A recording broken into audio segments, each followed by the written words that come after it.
Oh boy. Hope you're sitting down. It's a long story. My name's Bryan. I've been building distilleries pretty much my whole adult life. Right out of college, I had a job designing themed attraction spaces. In terms of stuff people can still go see, Grizzly Gulch at the San Francisco Zoo. And then after that, I founded a distillery in Spain, and then a distillery in Northern California, and then built this one in Southern California, which is a slightly more unusual variety.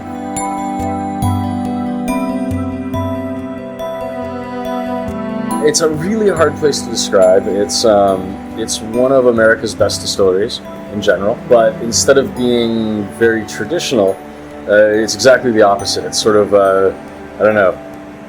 creativity is sort of the key driving force behind it. And so we try to be really creative both in terms of the booze that we're making, and then also in terms of how we present it, and how you ultimately craft an experience of how you sort of navigate through the world in which that booze exists.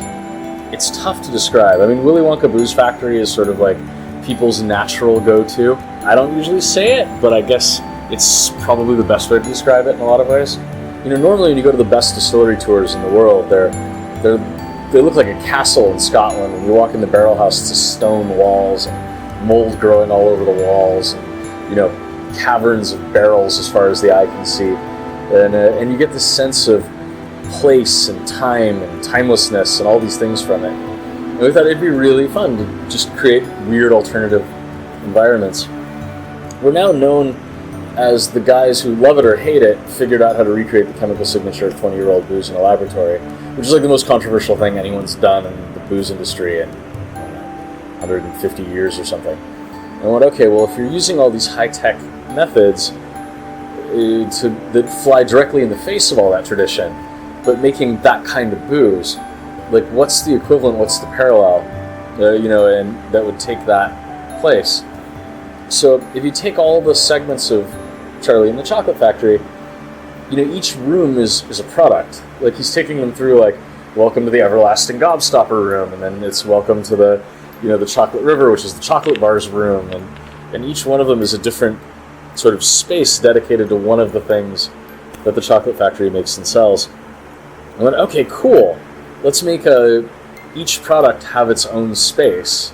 That's its universe, its dedicated environment. And then figure out weird ways to transport people through time and space to get them from each spot to the other. So you get completely disoriented and have no idea how big the space is, where you've gone, how far you've traveled, or even what dimension you're in. And then we started brainstorming through, like, okay, the rum was originally inspired by the question of what would the rum in the Pirates of the Caribbean movies taste like if it were a thing that you could actually get.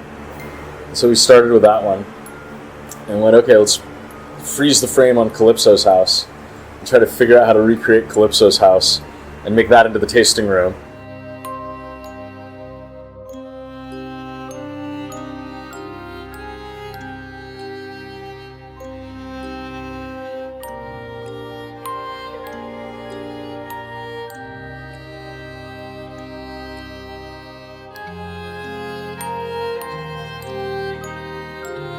And then we'll put a boat on the swamp that'll take you from from that tasting room into the Singapore scene from Pirates of the Caribbean as the distillery itself. And then the island was created as a whiskey tasting room that was designed to sort of be the island of Dr. Moreau, so that you could, because the whiskey was sort of this freaky abomination of questionable morals applied to people's religion, with Scotch whiskey being treated like a religion more than a beverage. And then this room, which I haven't fully figured out what this space actually is. I just kind of wanted to make it.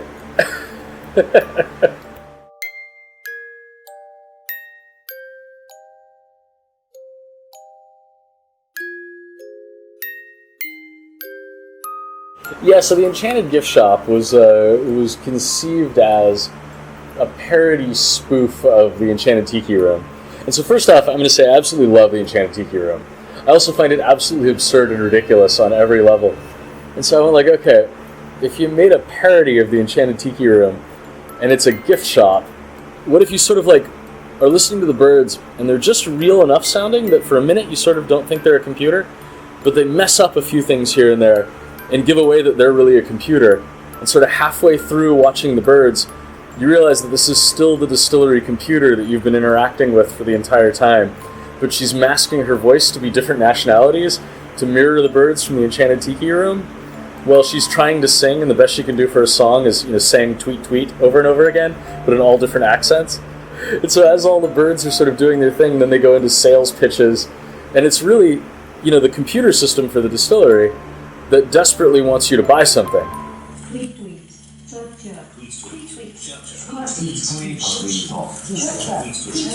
To a lot of people who don't know anything about chemistry, don't understand what the meaning of a chemical signature is, have no real grasp for any of that stuff, this sort of looks like sorcery to them. But I love that, that interplay of not knowing where you are and playing with the idea of science and technology and sorcery and the question of what's actually the difference.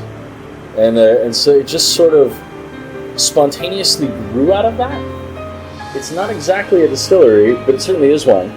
It's not exactly a theme park, because there's sort of nothing's fake, but yet everything's fake somehow. It's kind of its own unique experience, and I don't think there's anything else in the world quite like it. And I think it's really fun.